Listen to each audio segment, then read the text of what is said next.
I'm Emily Martha Sorensen. I will start by introducing myself. I am an author who writes clean fantasy, and I have 51 books published. There will be a few more this year. My most recent series is The Zodiac Curse, which is a fantasy romance series in which somebody decided to turn the Western Zodiac into a curse which changes people's personalities against their will. So all the main characters are fighting to keep their souls against mind-altering magic. So, yeah, I have a bunch of books, emilymarthasorensen.com if you want to check them out. I have also worked as a professional editor for Crunchyroll and for YTE, which is Yomiuri Television Enterprises. They're one of the major producers of anime. And for Viewster, which was a streaming service in Europe, and for Tezuka, which is one of the Japanese production companies, and for J Novel Club, which, in case you're familiar with that, it is a light novel publishing company. So those are my credentials. I'm also I've been a fan of anime for a long time, since 2002 when I was in college. Fruits Basket was actually my first anime series. My second was Pre-Tier, which is still my favorite, although there are a lot of really, really good ones I've discovered since then. So I have context as both a casual fan and an absolutely obsessive fanatic about one particular genre, and also as an industry professional for the last 11 years. I started editing anime subtitles professionally in 2010. I've also done manga and, as I mentioned, light novels. So I am going to talk about anime. I'm not going to go into a whole ton of detail about how it started, because you probably either know that or you can find out easily.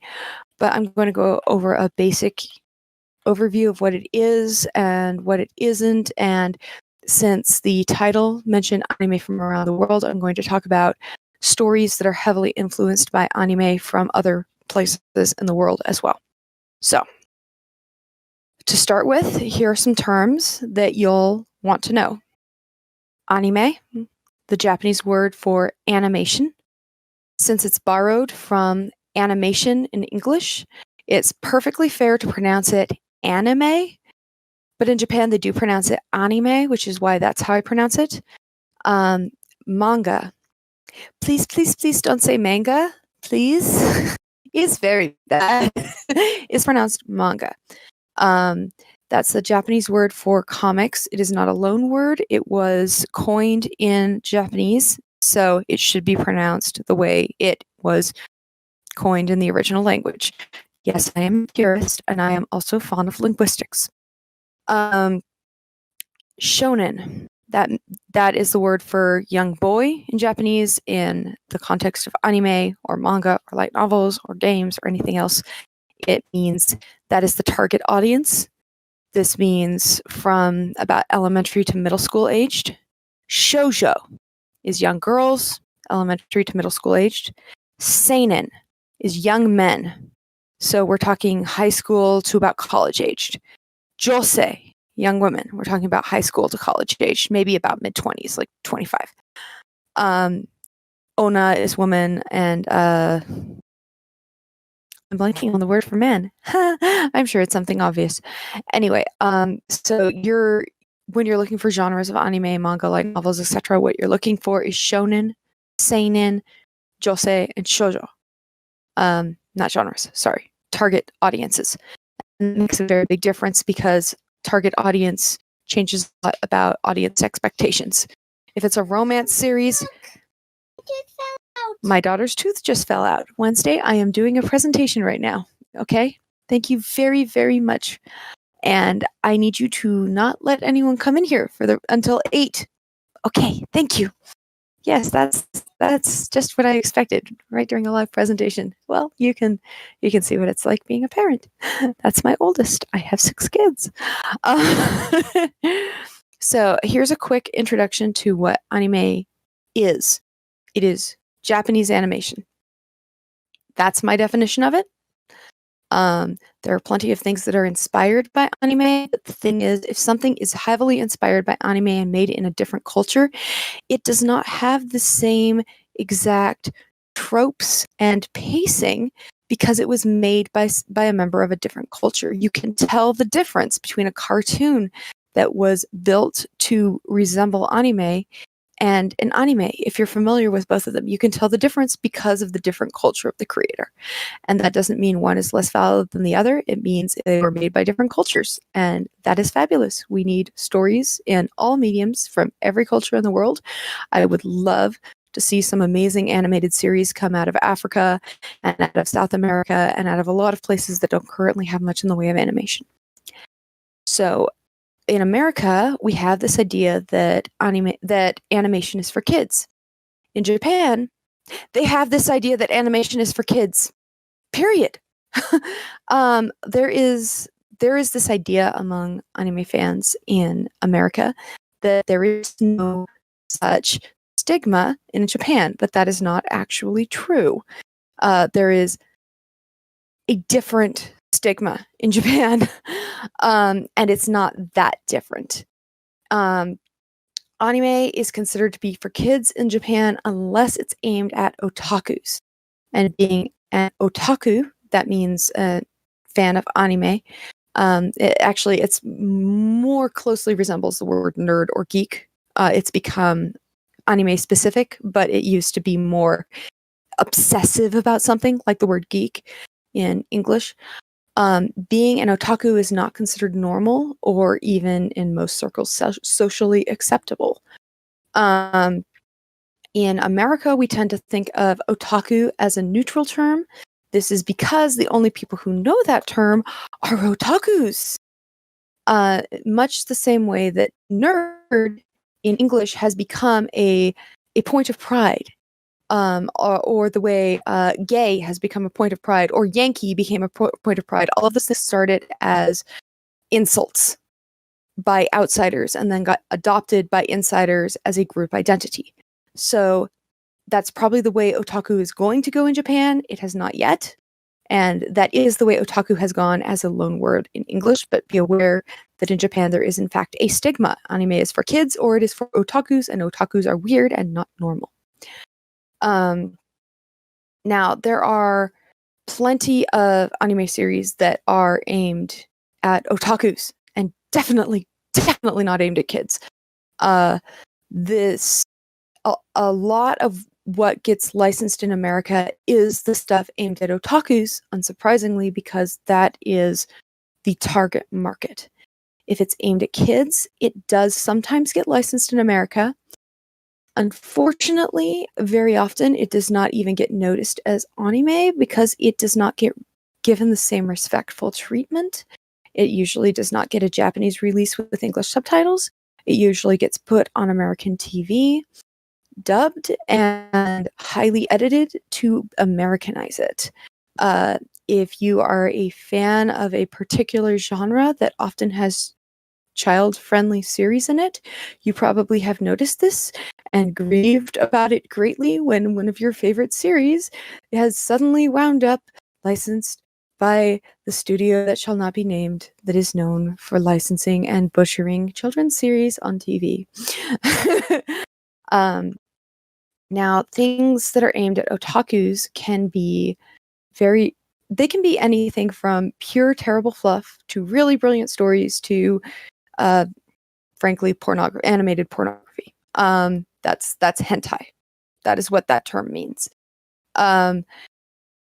So sometimes it's rated PG-13, sometimes it's rated R. Sometimes stuff aimed at otakus is rated G or PG.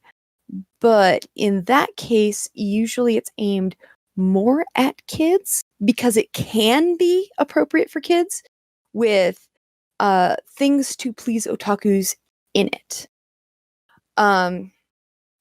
Now, if you are a parent and what I have just said about there being PG-13 and R-rated and even X-rated anime out there, if you're concerned, be aware that that's not really the majority of what is made in Japan, and it's not even the majority of what is licensed in America, even though the percentage is much higher in America. If your 12-year-old is really into anime, you don't need to be concerned about that any more than you would be concerned about them being into books or video games or movies or any other storytelling genre. It is or storytelling medium. It is a medium, not a genre, which is to say all kinds of stories can be told in this particular type of story. So the same thing applies as with any other storytelling medium. Keep a general eye out if you're concerned about content. And don't assume everything in that medium is fine. I wouldn't hand every book in the world to my daughter, but I will certainly hand many books to my daughter. Anime is exactly the same way. There are tons of series you can hand to a kid. There are also tons of series you never want to hand to a kid. Now, if you're a 30-year-old and you want anime that is not aimed at kids, there's loads of that out there for you too. It is a medium, and there is a ton of stuff in it for everybody. Now, all of that said, about there being a stigma against stuff aimed at otakus sometimes, an anime series that is not aimed at children does get extremely popular in Japan and becomes a cultural phenomenon. This happens, frankly, all the time. We've seen this in America with, say, Harry Potter. We've also seen it with The Hunger Games or Twilight. These were all things aimed at young adults, which is normally a bit stigmatized among adults, as that's aimed at a younger audience. But they were great stories, or at least great stories to the target audience, and so they transcended that limitation and became a culture-wide phenomenon. This happens quite often with anime. And when I say quite often, there's probably usually one at any given time.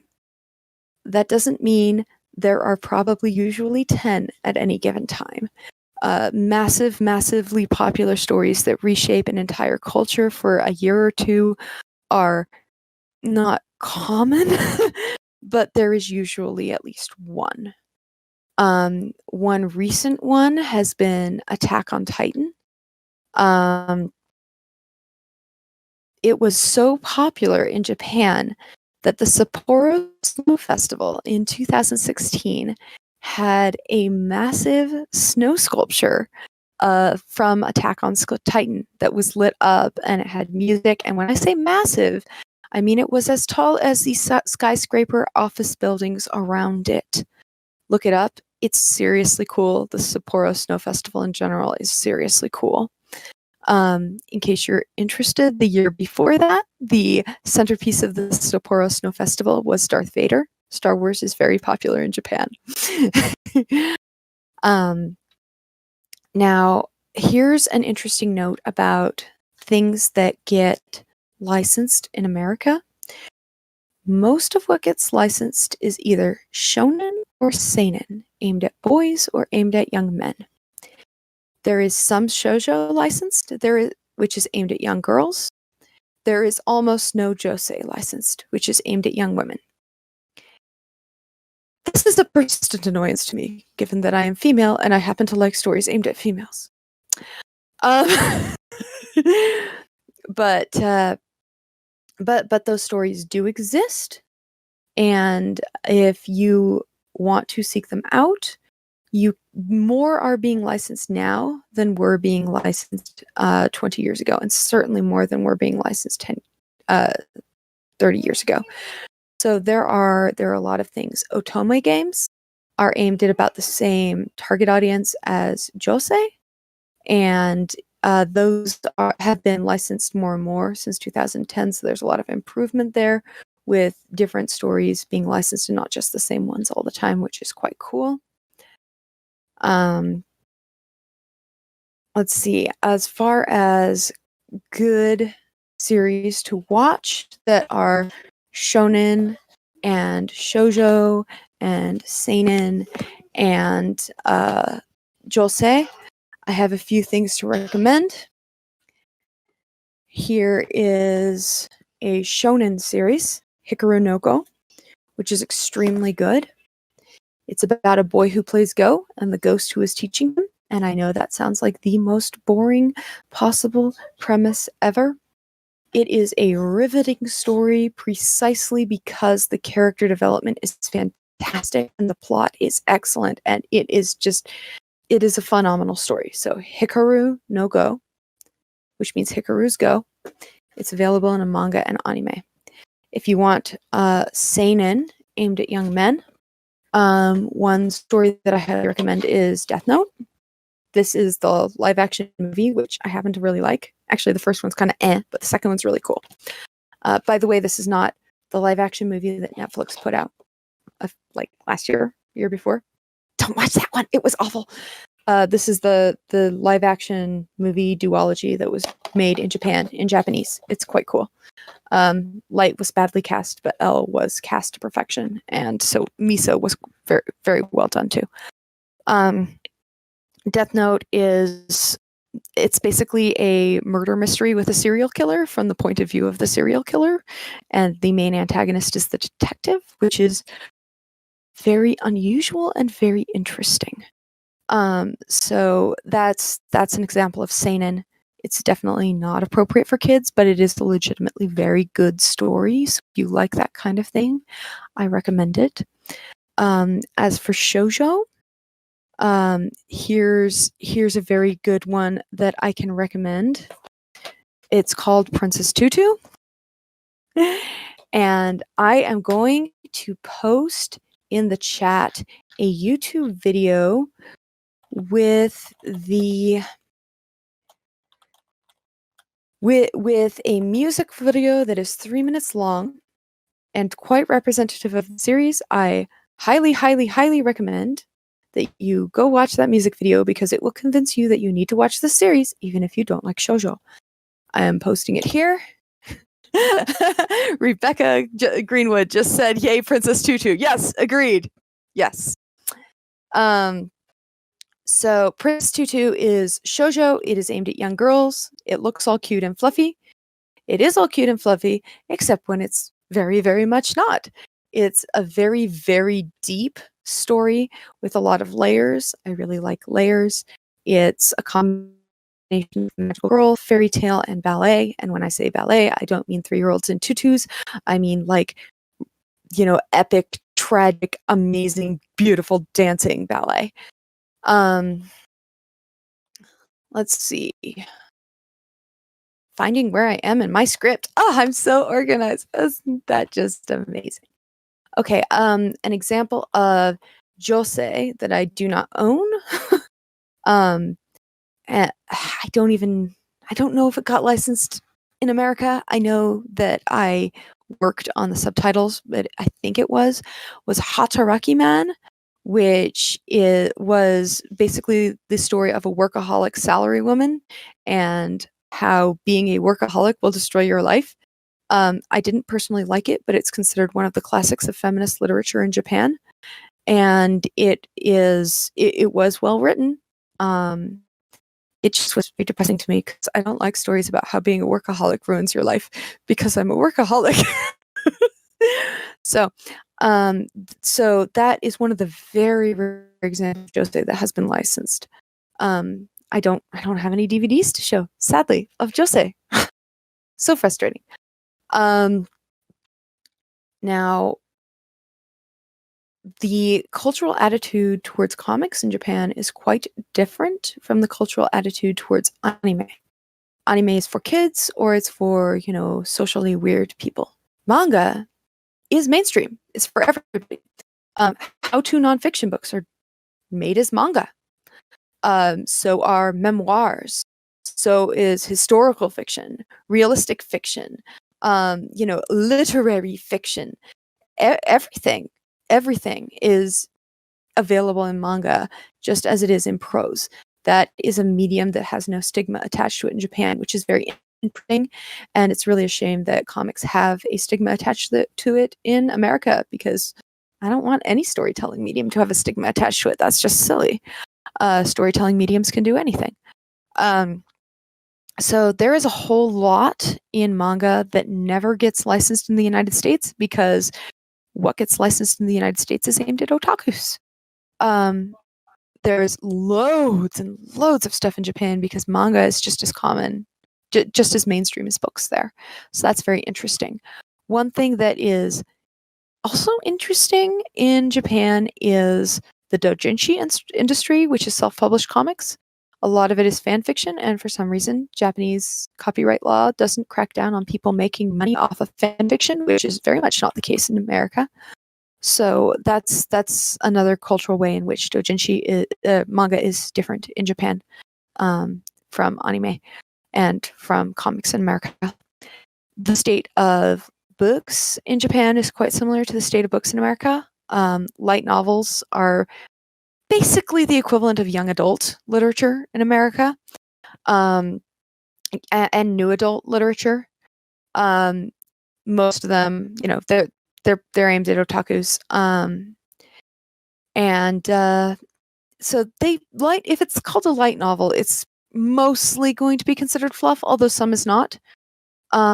Most of what gets licensed in America is the really popular stuff, most of which is fluff, just because most of everything is fluff, including, popular things, but there are some extremely good ones as well. So yeah, it was pretty much like America.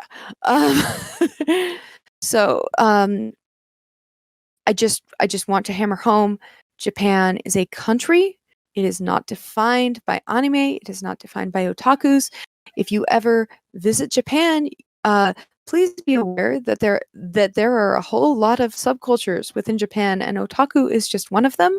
There is also a huge overarching culture that has pretty much nothing to do with anime, and unless you're a child. If you're a child, you're watching Doraemon, you're watching Ojamajo Doremi, you're watching Suze-san. Of course, just as children in America watch cartoons, children in Japan watch anime, but most adults do not. Most adults watch dorama or J-dramas, which are live action TV, which is also true in America. Most adults watch live action TV. All right. So there are 3 ways for anime to be released. Most of it is series. Someone said Doraemon. Yes, Doraemon. It's fun. Robot cat from the future with lots of silly gadgets and inventions. It's humorous and fun.